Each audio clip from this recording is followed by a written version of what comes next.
เธอทีไรน้ำตามันยังไหล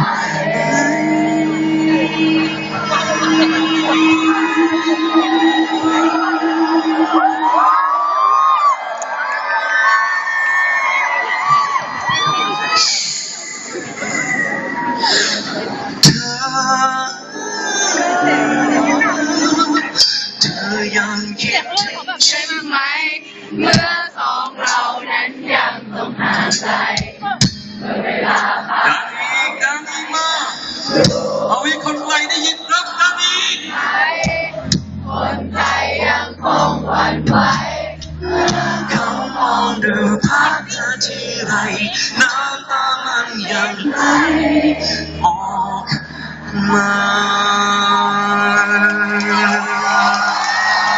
ส่งเสียงให้ตัวเองด้วยเยี่ยมมากขอบคุณ